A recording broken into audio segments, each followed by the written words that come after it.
Hello and welcome back to the Alton Podcast, episode number 8. We Mm, are so close to hitting that 10 threshold. Hope you guys are having a good day, and I hope you guys are ready to tune into another, hopefully short video for us today. yes, yes, indeed. And today's topic is actually stemmed from some news that came out this week. So the title of this topic is The Future of Mobile Gaming. And the reason why we're talking about this today is because Call of Duty Mobile came out and it had the biggest launch ever for a mobile game with 100 million unique downloads in the first week. Which That is just Go ahead. massive. Massive. Very Massive. It's, massive. it's insane. And it's actually so far ahead that I don't know if Google Play Store isn't keeping up correctly or what, but it's only showing 10 million downloads plus on Google Play. Yeah. So between the two platforms, it came up that about 45 million were on Android and 55 million were on iOS. And talking about those two platforms as well, in just the first week, iOS made or generated, I should say, $9.1 million for Call of Duty Mobile and 8.3 million on Android just in the first week of this game being out. That is terrifying number. To Right. think that it made that much on mobile, and Right. we're going into the PC launch here in 15 days. Mm-hmm. It's going to be it's going to be money for them. They Right. always, whenever Call of Duty comes out, they make a boatload of money. Right.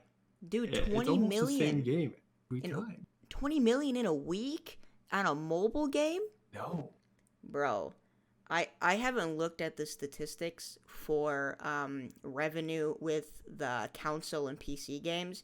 I'm Mhm. sure it's absurd compared to these numbers.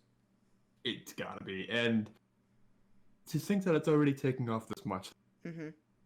1 week, so they have statistics for PUBG. Mm-hmm. 26.3 million downloads in the first week, and Fortnite saw 22.5 million in the first week. Yeah. These are all mobile game downloads. Right.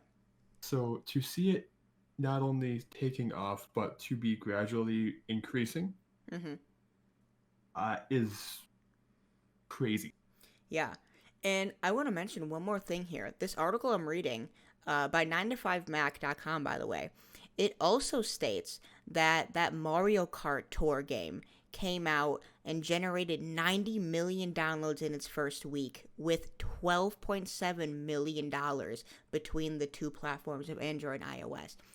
So just comparing these two games, Call of Duty Mobile and Mario Kart Tour, they are almost neck and neck for first week launch in both categories of numbers, downloads and revenue.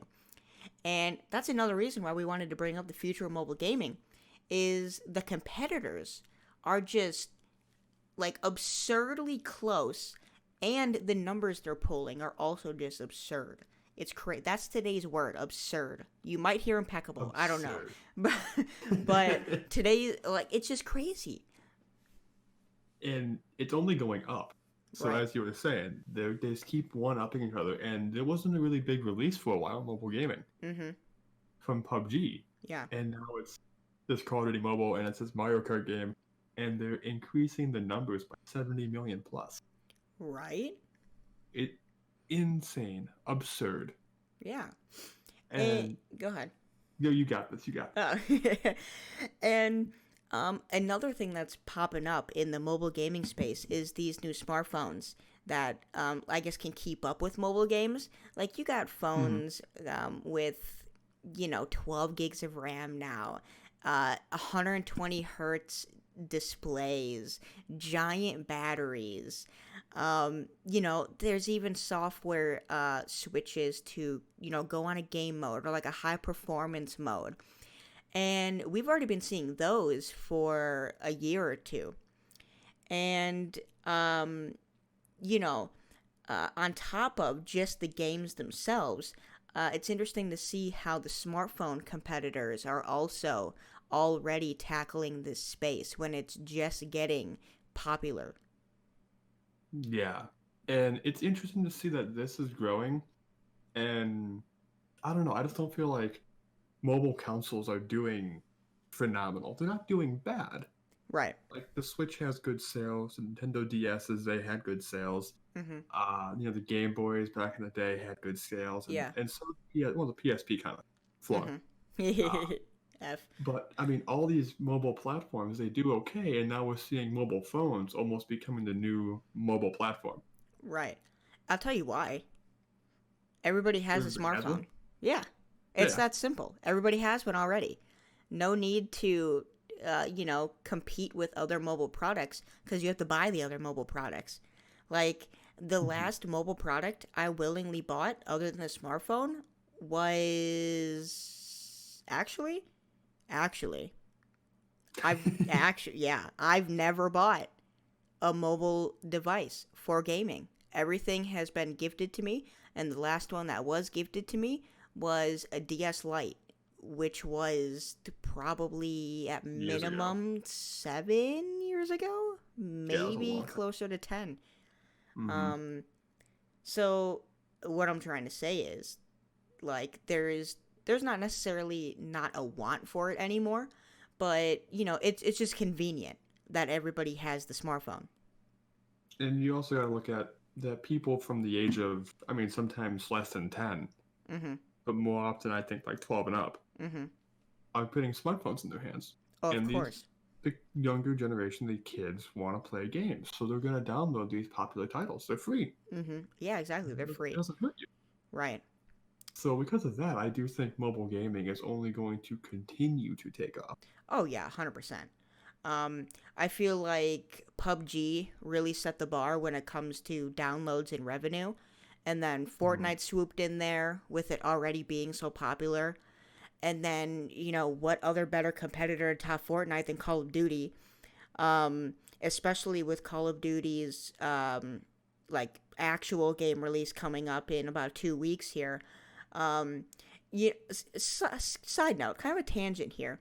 Are you surprised that they released the mobile game so close to their actual game? No, I think it was a genius idea. You think so? Oh my god, dude. The hype is already going. The beta just ended for PC not too long ago. Mm-hmm. So everybody wants to play this game. So Yeah. they're gonna settle for something else, Mm-hmm. which is the mobile version. Yeah. It's a brilliant play. Yeah. I mean, it's obviously not going to take away from the PC and console players. Because especially mobile FPSs, they're still kind of janky in my opinion with the controls. Um, but if you get the right attachments, you can play it like you're playing console. Hmm.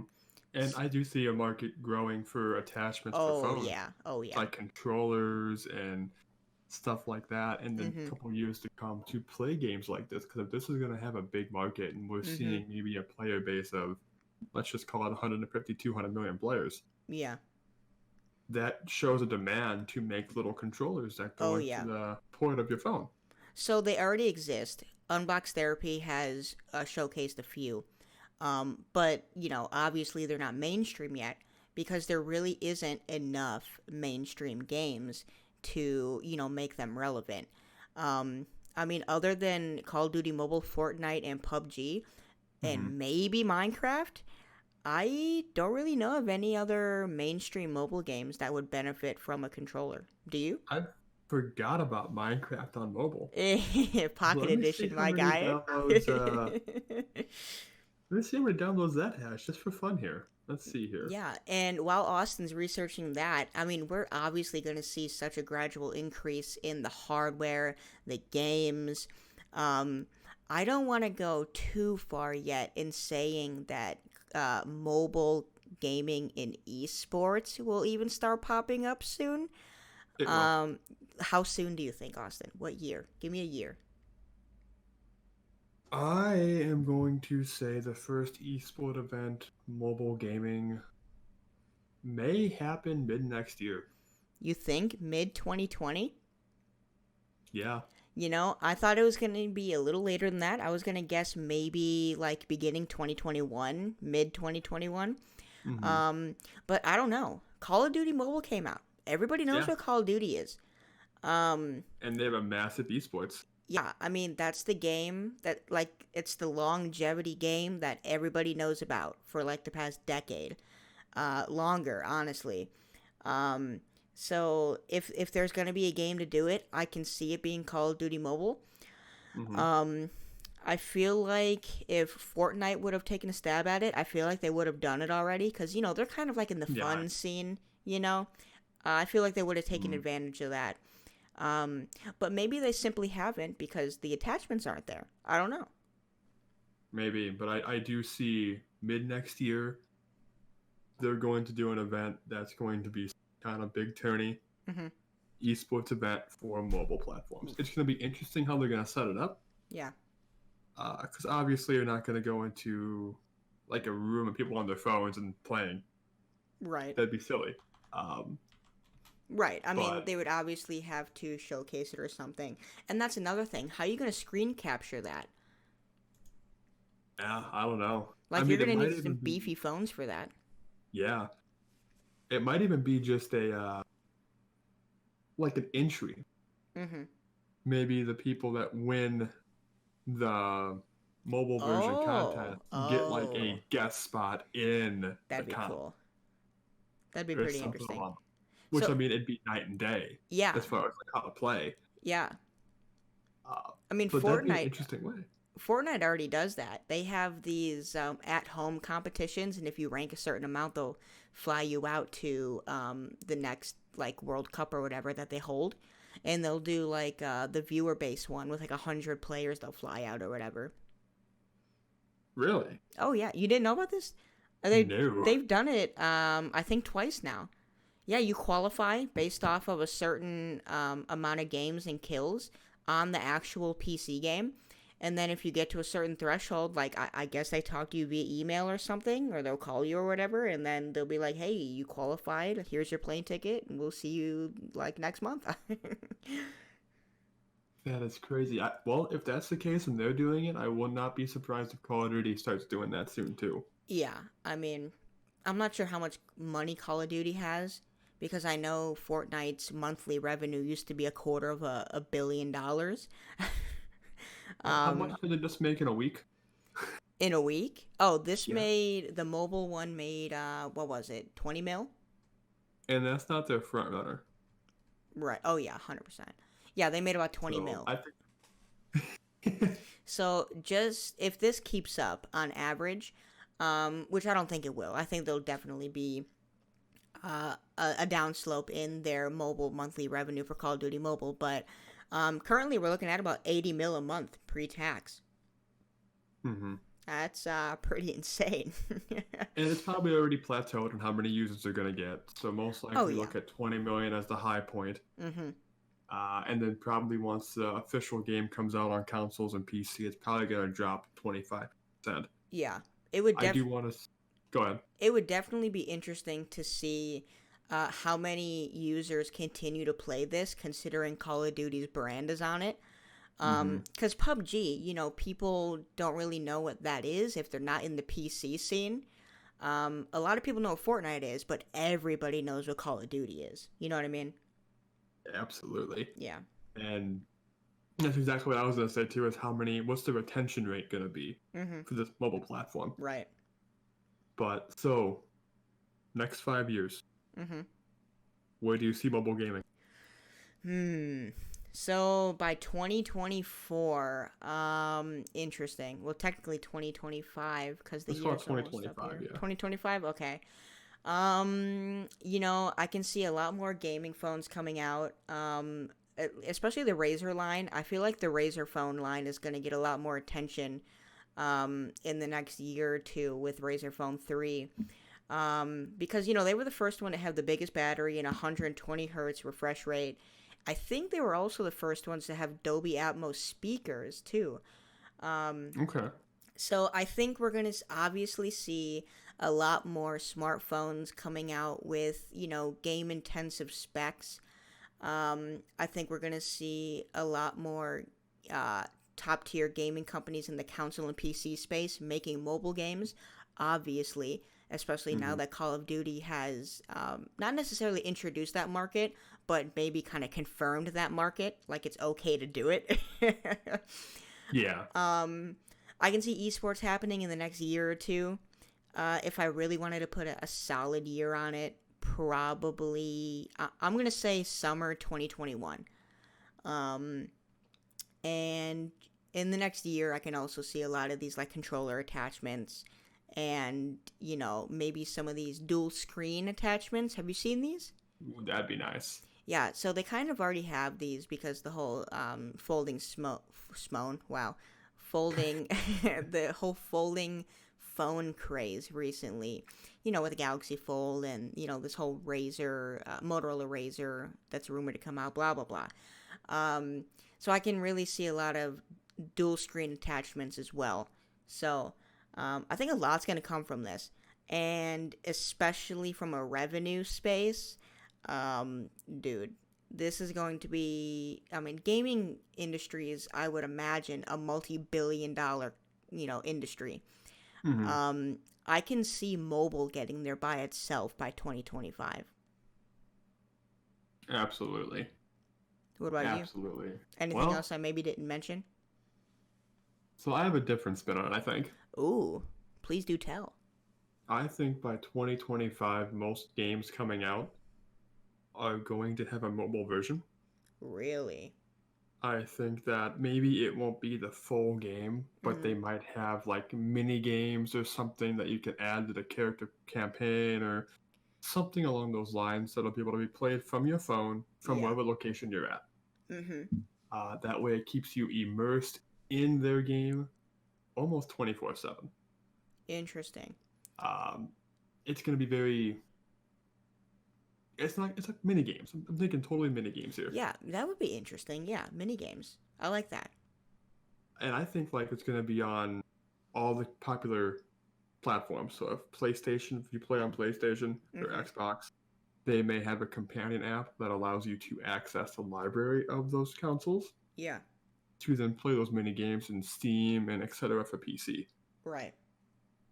And if that happens, mobile gaming may equal console and PC gaming.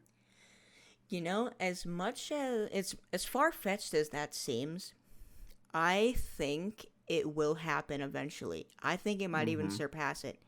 Because like I said, everybody has a smartphone, but not everybody has a PC or console.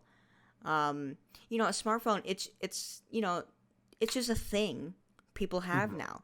Like, you don't get it for, like, luxury's sake or anything like that in most cases. You just need it, you know? Like, especially if you don't have a computer, who are you talking to? How are you talking to them? Obviously, your smartphone, Facebook, WhatsApp, Twitter, you know? It's just how you talk to people. And you use a smartphone so many times a day, almost unknowingly. Right? I picked up my phone several times today, opened it, unlocked it, and then went, why did I open this? I didn't need it. You know, like I'm scrolling Facebook just out of habit going, why did I come on here? And I close it. Right, right. And another thing is just the convenience factor. Do you know how many times I would have to go on my computer a day to Google search something if I didn't have it on my smartphone? A ridiculous amount of times. Like, I'm Googling something probably at least 5 times a day. That's probably way less than what the actual number is, but, you know, my point. But other than what you just said, do you think anything else would come of mobile gaming in the next 5 years? You know, besides some esports events here and there, maybe some Twitch streams, you know, and stuff like that from the big Twitch streamers and stuff. Yeah. I don't think it's going to do much more. I do see it equaling platform gaming. I don't see it surpassing it. Do you see it equaling it in the next 5 years, though? Absolutely. Same. I do. I see companion apps becoming a thing about 2.5 years down the road. Yeah. And then once that happens, if they make it and design it well enough where it only benefits the gameplay, everybody's going to have it on their phone. Right. They play that game, so then it's going to equal the amount of PC gamers. It's going to equal the amount of console gamers. So it's going to make a 1-to-1 ratio. Yeah, and me and you were talking about companion apps probably about a month or two ago when we were going on our Black Desert Online, binge there. We were talking about how maybe we can have an app with like a live inventory so you know when to go, Yep. non-idle, the idle version. Yeah. And that can go a long way, especially with notifications, with live And think about it. notifications. Yeah, absolutely. And that game's a perfect example when you Mm-hmm. idle fish Right. in Black Desert Online. Mm-hmm. Your inventory gets full and you stop fishing. But if Right. you can be at work or, whatever you're doing out in public, open your phone, take the companion app, and empty your inventory, Mm-hmm. or walk your character to sell the fish to a Yeah. trade manager and come back, Right. that'd be huge. Right. It's kind Uh, of like Google Stadia, but without the controller. It's kind of mm-hmm. like the controller is the phone. Yep. It would obviously be more intensive on like the servers and stuff like that, but it would be super robust and innovative if these gaming companies started to do something like that. It'd be impeccable.